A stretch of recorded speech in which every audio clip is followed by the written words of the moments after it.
Like, and a lot, that's why we're playing with this concept of mis, dis, and malinformation, right? Because it's like, with the whole idea of like, I guess for my best example that I can think of, with the whole idea of like China, for instance, wanting like, they're responsible for the fentanyl crisis because maybe of what we did to them back in the day with the opium wars, maybe with the century of humiliation, right? It's like, so they're trying to embark revenge on us, and it's a revengeist thing, and so now they've infiltrated us because of what we did to them, and how dare they? And like, my brain goes like, so we do something terrible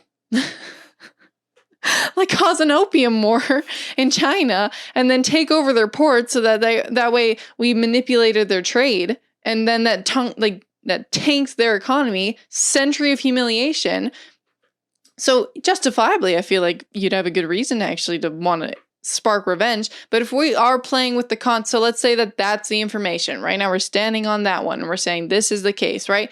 It's like, what are you going to do with that information? Either what you can do is you can say, what do I have to be ignoring in order for this to be true? Are they actually doing a type of revengeist thing? Or is it something else, right? And then you go and you look into the sources that have been maybe suggesting otherwise.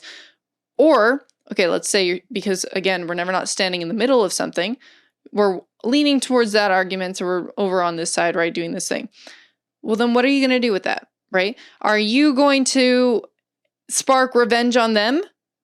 Or are you going to do the very thing that you wish that they were doing, which is be the bigger person, extend your hand forward for cooperation, forgiveness, and then we can get to work, right? Because if we did that to them, and then you're saying that they're like, how dare they want to get revenge? Why can't they just be the bigger person? And why can't we just like move forward? And like, that's not justifiable. And now you're saying that you want to go to war with them, or you want to go and spark revenge on them for them sparking revenge on you for the very thing that you did to them?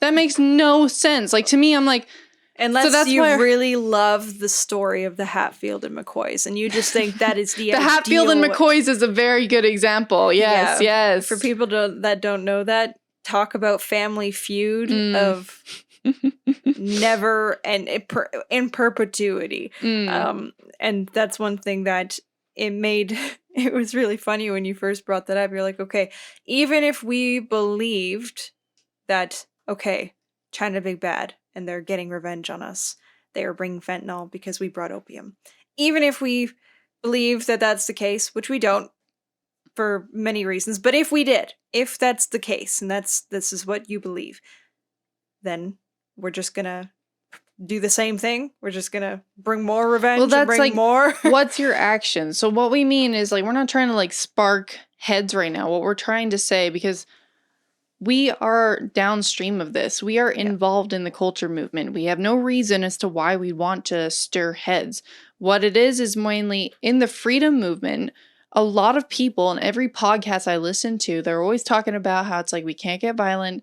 We got to like try and do this through the diplomatic way. Got to try and figure out how we can conquer this locally. We got to get together. We got to get our ideas stirring, and then we got to create action. We got to go. That's how we're going to win this, because if there's two modes of attention, it's either if we get violent, right? It's like, we don't want to, because maybe you want to spite those bastards because it's what they're looking for.